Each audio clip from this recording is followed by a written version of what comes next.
Chapitre 1. Les fondements de la confiance. Rick Thompson avait bâti sa vie comme il avait bâti son empire de la construction, avec précision, une exigence inébranlable et une tolérance zéro pour les faiblesses structurelles. À 42 ans, ses mains burinées et son regard gris calculateur racontaient l'histoire d'un homme parti de rien. Il avait lancé Thompson Construction avec un camion emprunté et une détermination farouche à prouver le contraire à tous ceux qui avaient douté de lui. Sa femme, Lindsay, avait été la récompense en or qu'il avait remportée après son succès. Une ancienne représentante pharmaceutique aux cheveux blonds platine et au sourire à faire craquer les Esquimaux. Elle l'avait épousé lorsque son entreprise atteignit sa première année millionnaire. Leur fille, Emma, aujourd'hui âgée de 16 ans, était la seule personne capable d'adoucir le physique de Rick. « Papa, tu t'inquiètes trop. » Emma le taquinait souvent, et Rick souriait parce qu'elle avait raison. Il s'inquiétait de tout, de chaque poutre, de chaque fondation, de chaque personne dans son monde soigneusement construit. La famille Thompson vivait dans un immense ranch que Rick avait construit lui-même sur un terrain de 8 hectares à l'extérieur de Denver. Chaque clou, chaque planche avait été posée de ses mains ou sous son œil vigilant. Le contrôle n'était pas seulement une préférence pour Rick. C'était son oxygène. La mère de Lindsay, Dorothy Westfield, vivait dans la vieille maison victorienne du centre-ville où Lindsay avait grandi. À 78 ans, Dorothy était encore vive d'esprit, mais peinait à se déplacer. Lorsqu'elle avait demandé à Emma si elle pouvait passer 3 semaines à l'aider à trier des affaires accumulées depuis des décennies, Rick avait accepté sans hésiter.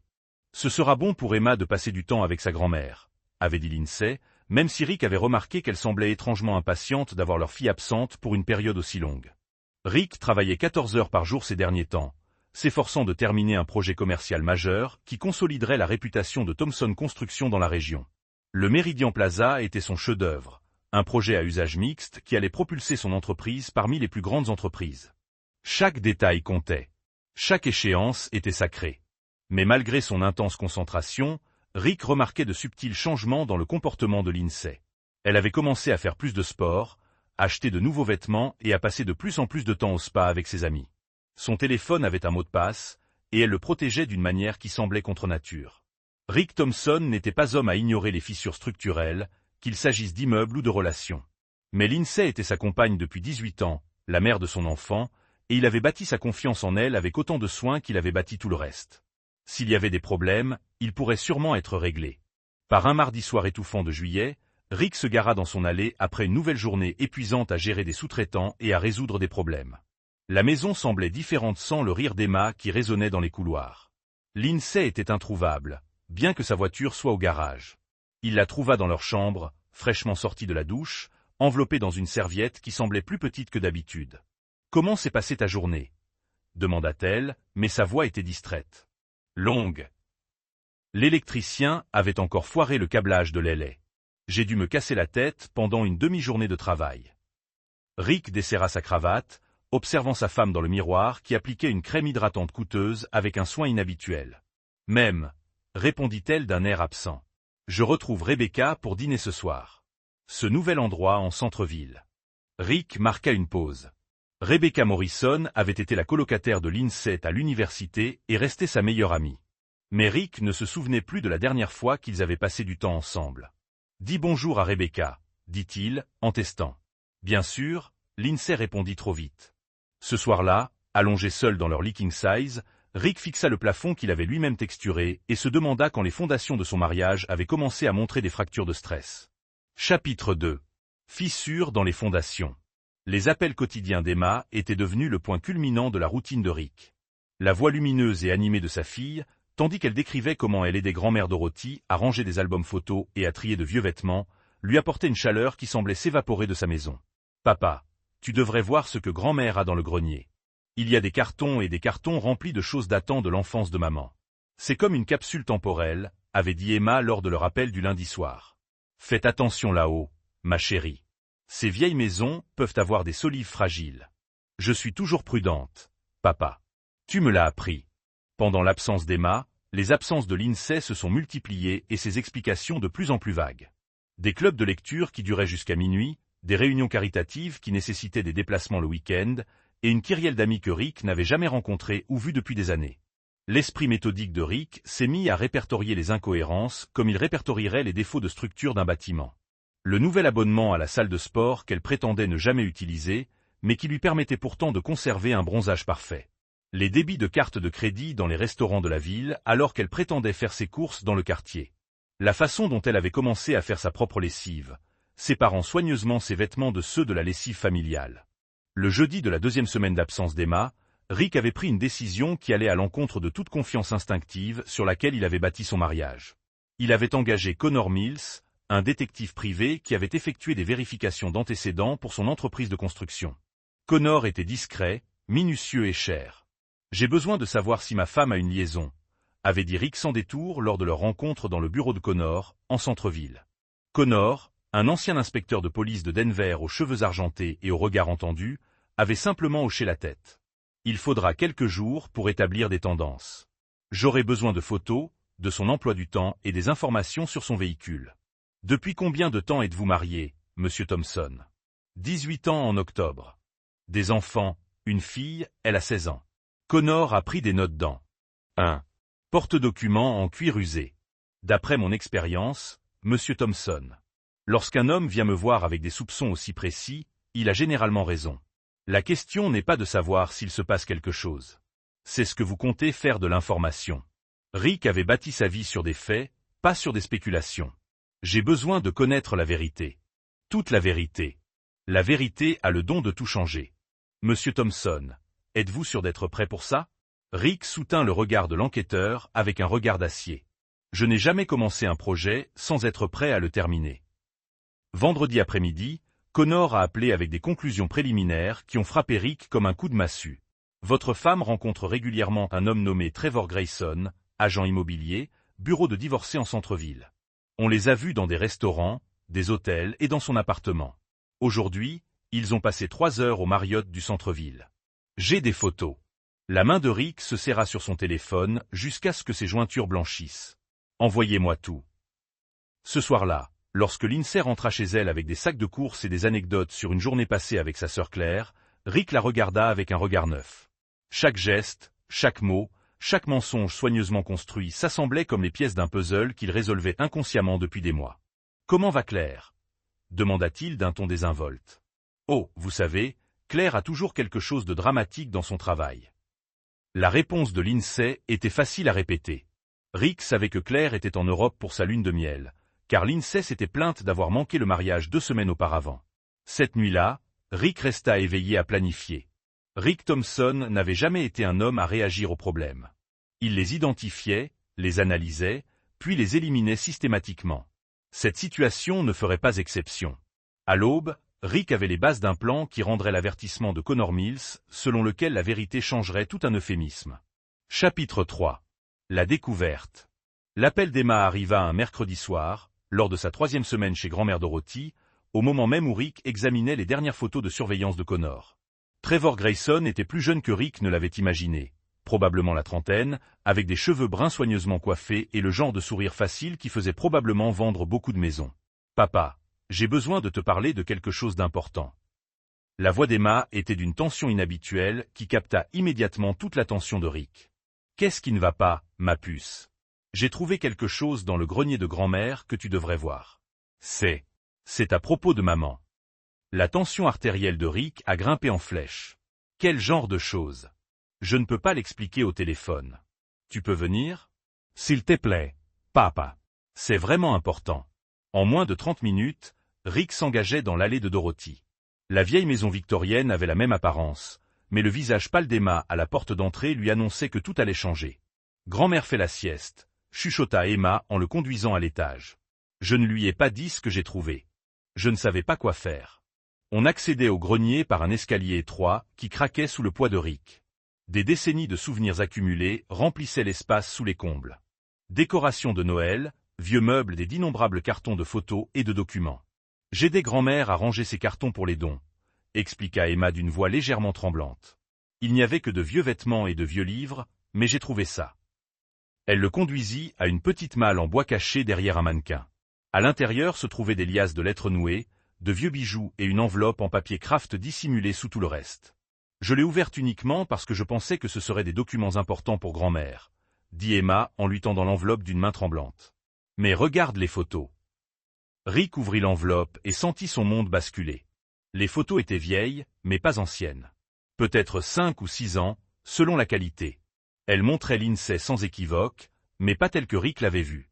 Elle était avec un homme que Rick ne reconnaissait pas, beaucoup plus âgé que Trevor Grayson, dans des situations intimes et explicites. Mais ces images ne reflétaient pas seulement l'adultère. Il y avait des photos de Lindsay rencontrant plusieurs hommes pendant ce qui semblait être des mois, voire des années. Différents lieux, différents partenaires, différentes occasions. Ce n'était pas une simple liaison. C'était systématique. Pas à pas. La voix d'Emma semblait venir de loin. « Tu vas bien ?» Les mains de Rick tremblaient tandis qu'il examinait les photos plus attentivement. Sur plusieurs images, Lindsay échangeait des enveloppes avec les hommes. Sur d'autres, elle semblait photographier des documents ou des papiers. Ce n'était pas seulement de la triche.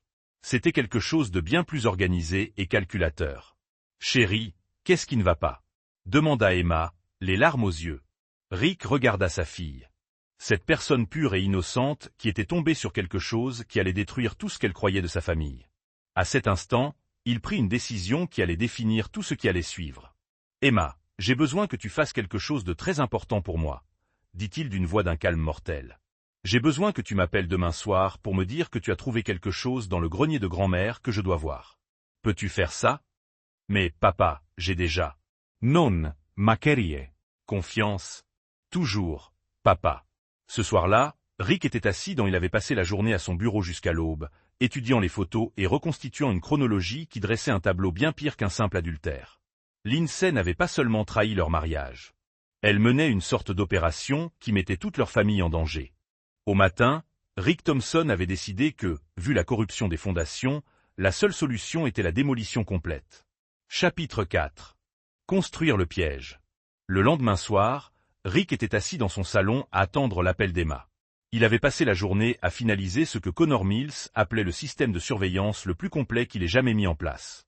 Chaque appareil de la maison de Rick enregistrait désormais tout. Chaque véhicule était suivi et chaque compte bancaire surveillé. Lorsque l'appel d'Emma arriva, Rick répondit à la deuxième sonnerie. « Papa !»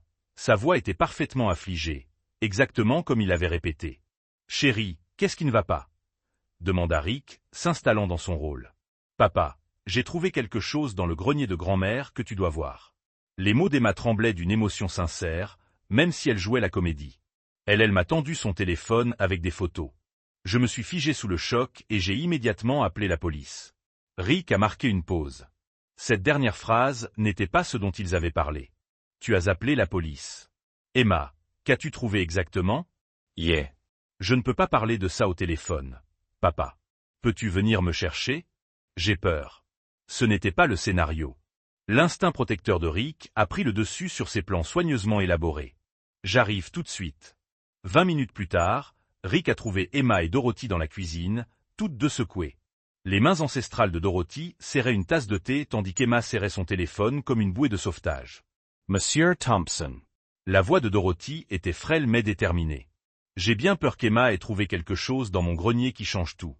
Rick s'est assis lourdement. Que as-tu vraiment trouvé, Emma? Emma a sorti des photos sur son téléphone. Pas celles de l'enveloppe cachée, mais de nouvelles qu'elle avait prises de documents trouvés dans une toute autre boîte. Papa, j'ai trouvé des papiers qui montrent que maman est allée. Je ne sais pas comment dire ça. Voler des informations à des personnes importantes. Il y a des contrats et des documents de vos chantiers, mais aussi d'autres entreprises. Et il y a des listes de noms et de sommes d'argent. Rick examina les documents sur le téléphone d'Emma avec une horreur croissante. Ce n'était pas de simples papiers. C'étaient des copies de plans, d'états financiers et de protocoles de sécurité de divers chantiers de Denver. Certains provenaient de ses propres projets, mais d'autres appartenaient à des concurrents. Grand-mère, depuis combien de temps sont-ils dans ton grenier? La voix de Dorothy était à peine un murmure. Je les ai trouvés l'année dernière quand Lindsay m'a demandé de lui ranger des cartons. Elle a dit que c'était de vieux papiers d'université et des décorations. Je n'ai jamais regardé à l'intérieur avant qu'Emma ne commence à ranger. L'esprit de Rick explorait toutes les implications. Les photos qu'il avait vues la veille n'étaient pas seulement des preuves de liaison. Elles montraient que Lindsay utilisait ses relations pour voler des secrets industriels et des informations sensibles. Emma, tu as dit avoir appelé la police. J'ai pris peur et j'ai appelé le 911, mais j'ai raccroché. Je ne savais pas quoi dire. Comme interpellé par ces mots, on frappa à la porte d'entrée. Par la fenêtre, Rick aperçut une voiture de police de Denver dans l'allée. « Madame, nous avons reçu un appel 911 interrompu provenant de cette adresse. Tout va bien? L'agente Maria Santos était jeune, mais suffisamment expérimentée pour reconnaître une situation familiale plus complexe qu'il n'y paraissait. Lorsque Rick lui montra les documents et lui expliqua la situation, son expression devint de plus en plus sérieuse. Monsieur Thompson, ce que votre femme semble avoir fait pourrait constituer de l'espionnage industriel, du vol de secrets commerciaux et potentiellement des crimes fédéraux, selon les entreprises concernées. Nous allons devoir faire appel à des enquêteurs. En 2 heures, la soirée tranquille de Rick s'était transformée en scène de crime. L'inspecteur Roy Phillips, un vétéran de 20 ans, au regard fatigué et à l'approche méthodique, a tout photographié tout en posant des questions détaillées sur les activités et les relations de l'INSEE. Monsieur Thompson, je dois vous demander, aviez-vous connaissance ou soupçonniez-vous les activités de votre femme? Rick a pris une décision réfléchie. Inspecteur, j'ai récemment engagé un détective privé car je soupçonnais que ma femme avait une liaison. Je n'aurais jamais imaginé une chose pareille. Ceci. Nous devons parler à votre enquêteur et examiner les preuves qu'il a rassemblées. Cela semble bien plus grave qu'un simple problème conjugal. Alors que la police examinait la scène, Rick réalisa que sa vengeance soigneusement préparée venait de faire l'objet d'une enquête fédérale. Mais plutôt que de la consternation, il ressentit une froide satisfaction. L'INSEE avait bâti son château de cartes sur des fondations de mensonges et de vols. Maintenant, il était temps de le voir s'effondrer. « Papa !» murmura Emma, alors qu'ils étaient assis dans le salon de Dorothy, pendant que les inspecteurs travaillaient à l'étage. « Que va-t-il arriver à maman ?» Rick passa son bras autour de sa fille, cette innocente personne qui avait accidentellement déclenché la destruction de tout ce qu'elle avait connu comme normal. « Je ne sais pas, ma chérie, mais je te promets que tout ira bien. » Chapitre 5. Démêler la toile. L'inspecteur Phillips contacta Rick le lendemain matin pour lui annoncer une nouvelle qui transformait une crise familiale en quelque chose de bien plus sinistre. « Monsieur Thompson, nous avons identifié certaines des entreprises mentionnées dans ces documents. 3 d'entre elles sont des entreprises de défense et 2 sont impliquées dans des opérations critiques. Projet d'infrastructure. Il ne s'agit pas seulement d'espionnage industriel. Il s'agit potentiellement d'un problème de sécurité nationale. » Rick, assis dans son bureau sur le chantier, regardait son équipe couler le béton des fondations du Meridian Plaza, tandis que les siennes s'effondraient. « Qu'est-ce que cela signifie pour ma famille ? » Cela signifie que le FBI reprend l'enquête. L'agent Caroline Foster vous contactera aujourd'hui. Monsieur Thompson, je dois vous poser la question directement. Avez-vous remarqué une activité financière inhabituelle, des revenus inexpliqués ou des changements dans les habitudes de consommation de votre femme? Rick a pensé aux soins au spa, aux nouveaux vêtements, aux frais de carte de crédit inexpliqués. Maintenant que vous le dites, oui, elle dépense plus, mais j'ai supposé qu'il s'agissait de dépenses normales. Nous aurons besoin d'accéder à vos dossiers financiers. Et Monsieur Thompson, pour la sécurité de votre famille, je vous recommande vivement de ne pas confronter votre femme à ce sujet tant que nous n'aurons pas compris l'ampleur de la situation. Cet après-midi-là, l'agent du FBI Caroline Foster est arrivé chez Thompson Construction. Son visage était vif et précis, avec une intensité qui laissait penser qu'elle avait déjà vu pire que de l'espionnage industriel. déjeuner. Monsieur Thompson, votre femme semble avoir participé à une opération de renseignement sophistiquée ciblant des projets d'infrastructure et de défense américains. Les personnes avec lesquelles elle travaille ne sont pas seulement des concurrents, ce sont des agents étrangers. Ces mots ont frappé Rick comme un coup de poing. Agents étrangers. D'après les documents trouvés par votre fille et les photos de surveillance fournies par votre détective privé, votre femme utilise ses relations amoureuses pour recueillir des informations sensibles auprès d'hommes ayant accès à des projets classifiés ou exclusifs. C'est un piège tendu classique. Rick contemplait par la fenêtre de son bureau la silhouette de la ville qu'il avait contribué à construire, réalisant que sa femme n'avait pas seulement trahi leur mariage, mais potentiellement leur pays. Depuis combien de temps cela dure-t-il? D'après les preuves, au moins 6 ans, peut-être plus. Monsieur Thompson, je dois vous demander, votre femme a-t-elle déjà manifesté un intérêt inhabituel pour vos projets de construction, en particulier ceux impliquant des contrats gouvernementaux ou des infrastructures critiques? Le sang de Rick se glaça tandis que les souvenirs lui revinrent. L'INSEE posant des questions détaillées sur la nouvelle usine de traitement des eaux que son entreprise avait construite. Son intérêt pour les systèmes de sécurité lors de la rénovation du palais de justice fédérale. Ces questions désinvoltes sur ses sous-traitants et leurs antécédents. Elle a-t-il admis, je pensais qu'elle se contentait de me soutenir, de s'intéresser à mon travail. Monsieur Thompson, nous avons besoin de votre aide pour capturer le reste de ce réseau. Mais cela signifie que votre femme ne peut pas la connaître. Pouvez-vous gérer cela? Rick Thompson avait bâti sa vie sur le contrôle et la précision. Apprendre que sa femme était une agente étrangère a mis en péril tout ce qu'il croyait de sa capacité à décrypter les gens. Mais cela a aussi activé quelque chose de plus profond et de plus dangereux dans son caractère. Cette part de lui qui n'oubliait jamais un affront et ne pardonnait jamais une trahison. Que voulez-vous que je fasse? L'agent Foster sourit d'un air sombre.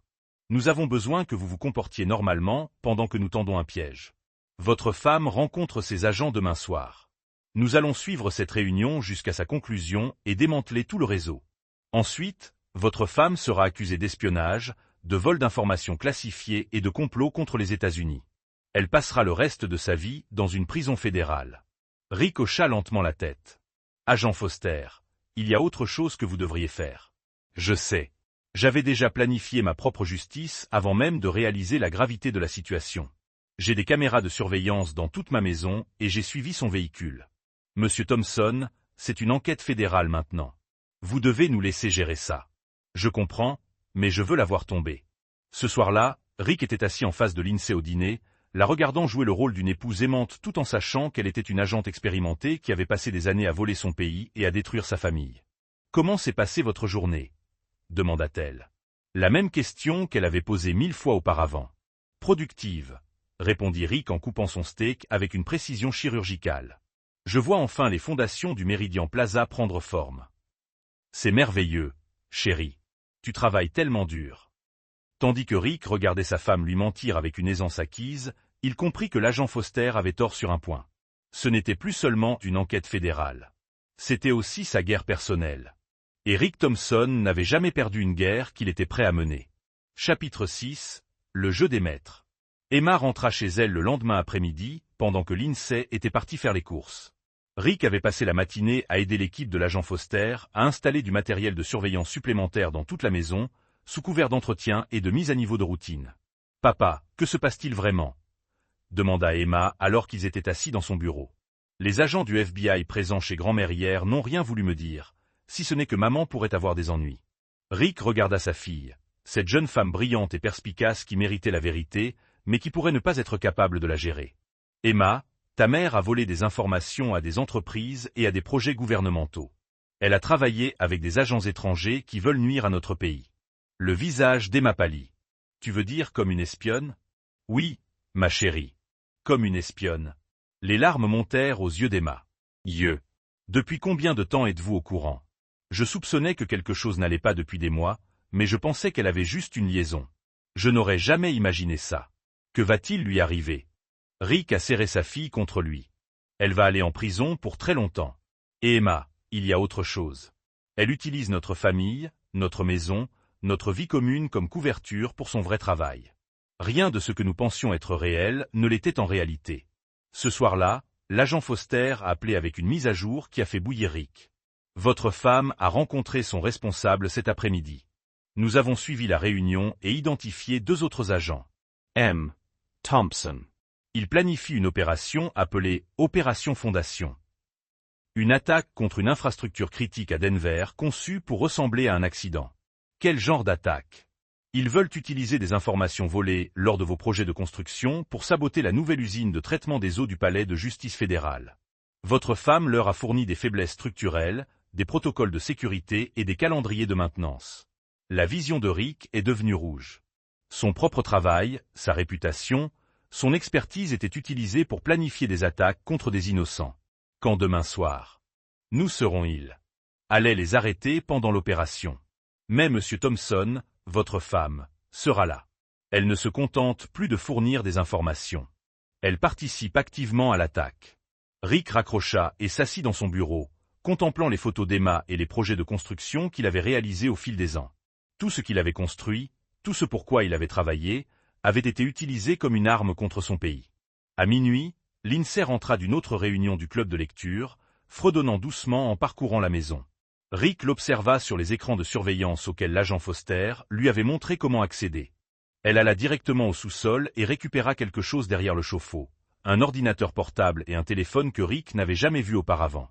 Pendant 30 minutes, elle travailla sur l'ordinateur, téléchargeant des fichiers et communiquant avec des contacts que Rick savait désormais être des agents ennemis. Une fois terminée, elle cacha soigneusement le matériel et remonta à l'étage, redevenant l'épouse et la mère qu'elle prétendait être. Rick réalisa qu'il observait une experte en manipulation qui avait passé des années à perfectionner le rôle d'épouse de banlieue tout en servant un étranger. Le pouvoir.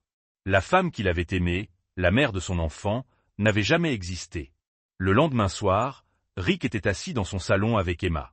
Tous deux s'efforçaient de se comporter normalement, tandis que les agents du FBI se préparaient à arrêter Lindsay et son équipe à la station d'épuration. « Papa » dit Emma doucement. Une fois tout cela terminé, que nous arrivera-t-il? Rick regarda sa fille, la seule chose réelle qui restait dans son monde soigneusement construit. On recommence. Maanantai Cherry. On construit quelque chose de nouveau et de meilleur. Seras-tu capable de lui pardonner? L'expression de Rick se durcit. Non, Emma. Je ne lui pardonnerai jamais.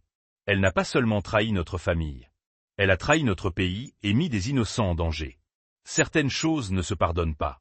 À 23h47, l'agent Foster a appelé. Nous les avons tous. Votre femme et 5 associés sont en garde à vue. Monsieur Thompson, c'est fini. Rick raccrocha et réalisa que si un cauchemar prenait fin, un autre ne faisait que commencer.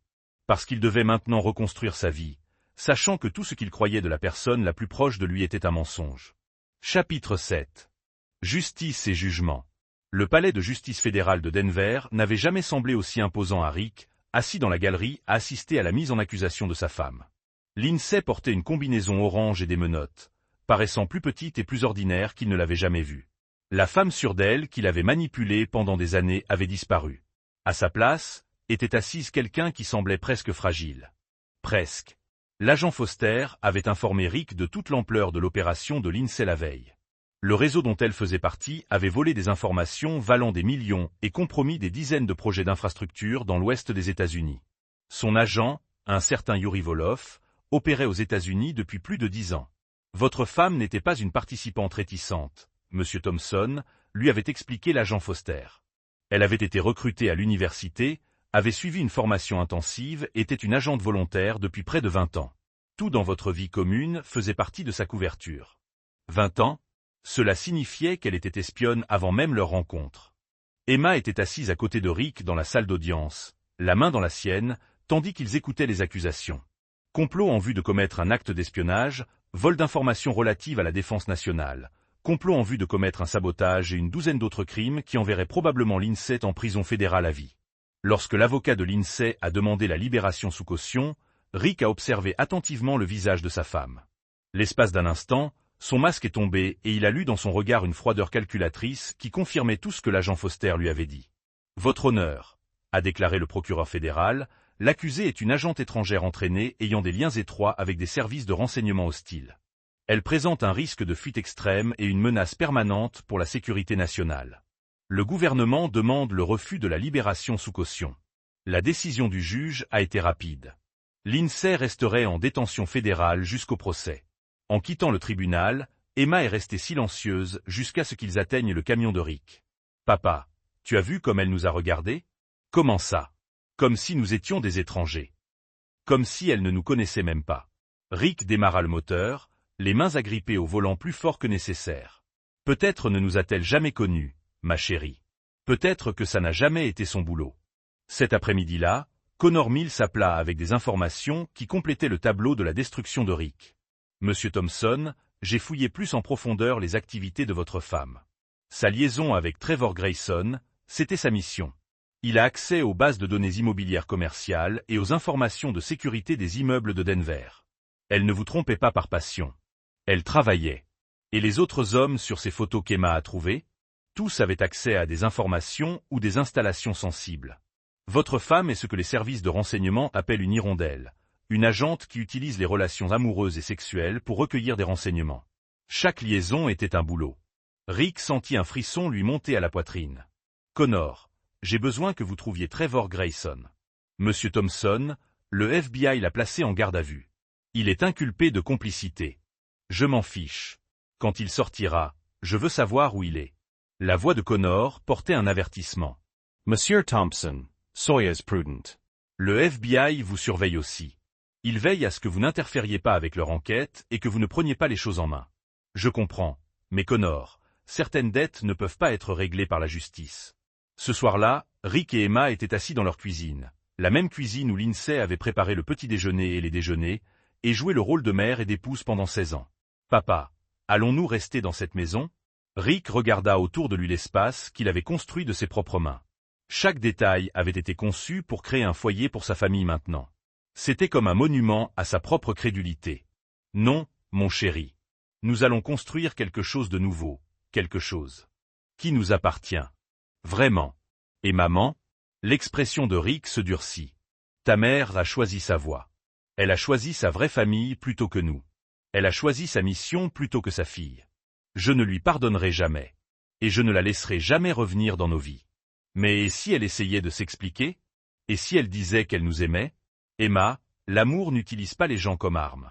L'amour ne met pas des innocents en danger de l'argent ou de l'idéologie. Votre mère a fait son choix tous les jours pendant 20 ans. Je fais le mien maintenant. 3 semaines plus tard, Rick a reçu un appel du défenseur public fédéral de l'INSEE. Monsieur Thompson, votre femme aimerait vous voir, vous et votre fille. Elle veut expliquer. Non, M. Thompson. Elle prétend qu'elle a été contrainte, qu'elle essayait de protéger. Conseiller. Votre client est un agent qualifié qui a passé 20 ans à mentir à tous ceux qu'il aimait.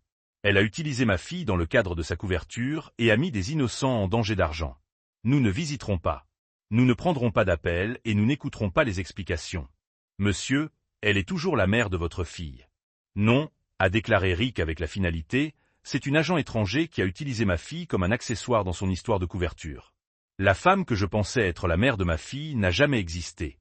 Rick a raccroché le téléphone et a fait une note mentale pour changer à nouveau leurs chiffres parce que Rick Thompson avait appris que certaines trahisons étaient trop fondamentales pour pardonner et que certains ponts étaient censés rester brûlés. Chapitre 8. Le calcul des accomplis. 6 mois après l'arrestation de l'INSEE, Rick Thompson avait reconstruit sa vie avec la même précision méthodique qu'il a apportée à des projets de construction. Thompson Construction était en plein essor. Emma excellait dans sa nouvelle école privée, et ils avaient emménagé dans une maison personnalisée Rick construite de l'autre côté de Denver depuis leur ancien quartier. Mais Rick Thompson n'était pas un homme qui a oublié les dettes. Connor Mills a appelé un matin de février enneigé avec les informations que Rick attendait. Trevor Grayson a été libéré de la garde fédérale hier. Tout aussi important que la construction. Chapitre 9, Fondement du futur. 2 ans après l'arrestation de l'INSEE, Rick Thompson se tenait dans sa nouvelle cuisine, en regardant Emma préparer le petit déjeuner avant l'école.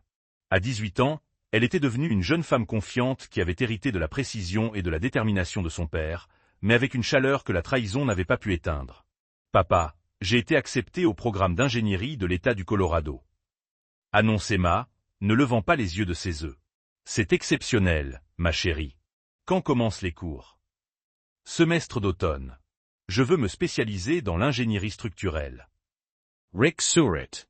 Suivant les traces du vieil homme. Quelqu'un doit s'assurer que vos bâtiments ne tombent pas lorsque vous prenez votre retraite. La normalité du moment se sentait précieuse à Rick. Ils ont construit cette nouvelle vie soigneusement, délibérément avec des mesures de sécurité et des protections de la confidentialité qui reflétaient durement une leçon sur la confiance et la vulnérabilité. La prison, purgeant une peine de conduite à vie sans possibilité de libération conditionnelle. À la vie. Yuri Vulov, le maître où Rick espérait qu'il trouverait la vie beaucoup moins à l'aise. Mais la justice, avait appris Rick, n'était pas une question de punition. Il s'agissait de protéger ce qui comptait et de construire quelque chose de mieux des ruines de la trahison. Thompson Construction était devenue la plus grande entreprise de construction familiale du Colorado. Rick a employé plus de 200 personnes et avait des contrats dans la région de Rocky Mountain. Plus important encore, chaque employé a subi une vérification approfondie des antécédents, et chaque projet comprenait des mesures de sécurité qui protégeaient les travailleurs et les clients. « Papa, » dit Emma, interrompant ses pensées. « J'ai pensé à maman. » Rick se tendit légèrement. Ils ont rarement discuté de l'INSEE par un accord mutuel. Et elle? Je ne la déteste plus. Je ne l'aime pas non plus, mais je ne la déteste pas. C'est sain, ma chérie. Mais je comprends maintenant pourquoi vous ne pouvez jamais lui pardonner. Elle ne nous a pas simplement trahis. Elle nous a utilisés. Elle a utilisé mon amour pour elle dans le cadre de son travail. Rick hocha la tête.